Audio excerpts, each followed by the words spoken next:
ৰাইজৰ আপোচবিহীন সংগ্ৰামৰ ওচৰত চৰকাৰৰে হওক বা প্ৰশাসনৰ হওক বা কাৰোৰে যে দপদপনি নৰজে, কাৰোৰে যে পক্ষপাত নৰজে, সেই কথাটো আজি পুনৰ প্ৰমাণ হ'ল আমাৰ গোলাঘাটৰ অসম নাগালেণ্ড সীমান্তৱৰ্তী দৈয়াং অঞ্চলত।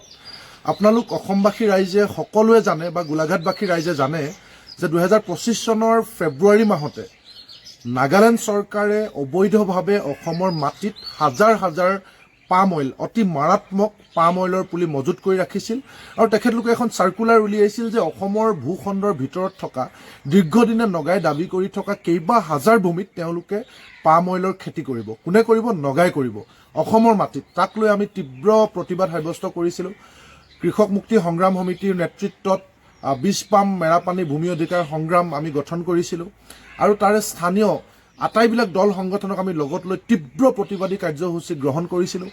নাগাসকলৰ লগত আমাৰ হতাহতি হৈছিল, অসম আৰক্ষীৰ লগত আমাৰ হতাহতি হৈছিল। তাৰপিছত আমি ধাৰাবাহিকভাৱে আনকি দুৰ্গা পূজাৰ সময়ত, বিহুৰ সময়তো আমি পূজা বিহু বৰ্জন কৰি 2-3 ৰাতি তাত ধাৰাবাহিকভাৱে আমি প্ৰতিবাদ সাব্যস্ত কৰিছিলোঁ আৰু চৰকাৰে প্ৰশাসনে আমাক তাৰ পৰা উঠাই পঠাবৰ কাৰণে তেওঁলোকে চেষ্টা কৰিছিল। সকলো চেষ্টা বিফল হৈছিল আৰু আমি ডেডলাইন বান্ধি দিছিলোঁ যে যদিহে এই গছপুলিখিনি উঠাই নিনিয়ে তেতিয়াহ'লে আমি ইয়াৰ বিৰুদ্ধে যিকোনো ধৰণৰ প্ৰতিবাদ সাব্যস্ত কৰিম আৰু তাৰ কাৰণে প্ৰশাসন চৰকাৰ জগৰীয়া হ'ব।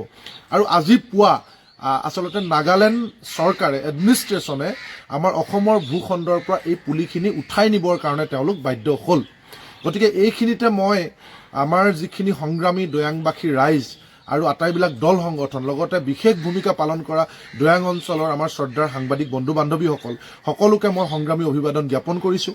ৰাইজে নখ জোকাৰিলে নৈ বয়, ঐক্যবদ্ধ আপোচবিহীন ধাৰাবাহিক সংগ্ৰামৰ ওচৰত আমি যে সদায় যে আমি জয়ী হৈ আহিছোঁ সেয়া ইতিহাসেও কয়। যদিহে আমি আপোচবিহীনভাৱে এখন সংগ্ৰাম কৰোঁ তাত আমাৰ জয় নিশ্চিত। সেই কথাটো আমাৰ পুনৰবাৰ প্ৰমাণ হ'ল। এতিয়া আমাৰ কথা হৈছে যে আমাৰ এখন চৰকাৰ আছে, আমি এখন চৰকাৰক ভোট দিওঁ, জনপ্ৰতিনিধিসকল নিৰ্বাচিত কৰোঁ। কোনোবা বিধায়ক হয়, কোনোবা MP হয়, কোনোবা মন্ত্ৰী হয়, কোনোবা মুখ্যমন্ত্ৰী হয়। তেওঁলোকক আমি কিয় নিৰ্বাচিত কৰোঁ?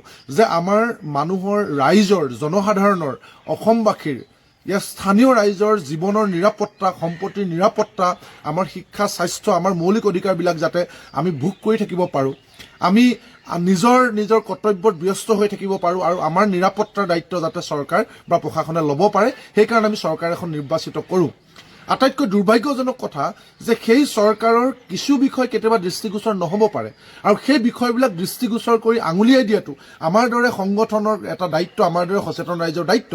কিন্তু আমি আচৰিত হওঁ যেতিয়া দৃষ্টিগোচৰ কৰি দিয়াৰ পিছতো চৰকাৰলৈ গা নলৰে, তাৰ বিপৰীতে গৈ চৰকাৰক আমাৰ সেই দৃষ্টিগোচৰ কৰি দিয়া ৰাইজৰ দাবীবিলাক পূৰণ কৰিবৰ কাৰণে চৰকাৰৰ ওচৰত আন্দোলন কৰিব লগা হয়। আকৌ আন্দোলন কৰি ওলোটাই চৰকাৰ প্ৰশাসনে সাধাৰণ ৰাইজক, যাক নিৰাপত্তা দিয়াত চৰকাৰ ব্যৰ্থ হয়, সেই ৰাইজে নিৰাপত্তা বিচাৰি যাওঁতে ওলোটাই আকৌ সেই ৰাইজৰ ওপৰতে অত্যাচাৰ কৰে।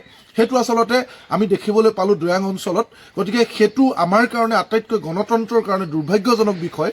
গতিকে আগন্তুক নিৰ্বাচন আহি আছে, আমি সকলো ৰাইজকে আহ্বান জনাইছোঁ, আমি যোন দলেই নহওক, যি চৰকাৰে নহওক, আমি এনেকুৱা এখন চৰকাৰ যাতে গঠন কৰিবলৈ চেষ্টা কৰোঁ যিখন চৰকাৰক তেওঁলোকে যাতে ৰাইজৰ সম্পত্তি সুৰক্ষা, জীৱন, আমাৰ মৌলিক অধিকাৰখিনি যাতে সুৰক্ষিত কৰিব পাৰে আৰু কিছু ক্ষেত্ৰত তেখেতলোকৰ দৃষ্টিগোচৰ নোহোৱা কিছু বিষয় ৰাইজে, দল সংগঠনে দৃষ্টিগোচৰ কৰাৰ লগে লগে যাতে তাতে চৰকাৰে যাতে খৰ্গহস্ত নহয়, সেই দৃষ্টিগোচৰ কৰাৰ লগে লগে যাতে ৰাইজৰ সমস্যাখিনি গণতান্ত্ৰিকভাৱে আন্তৰিকতাৰে, দায়বদ্ধতাৰে সমাধান কৰি দিবৰ কাৰণে চেষ্টা কৰে, তেনে এখন চৰকাৰ আমি গঠন কৰিবৰ কাৰণে চেষ্টা কৰা উচিত। যোন দলৰে নহওক, মই পুনৰবাৰ কৈছোঁ, তেনে এখন চৰকাৰ, তেনে এখন সকল ৰাইজক আমি নেতৃত্ব দিয়া উচিত।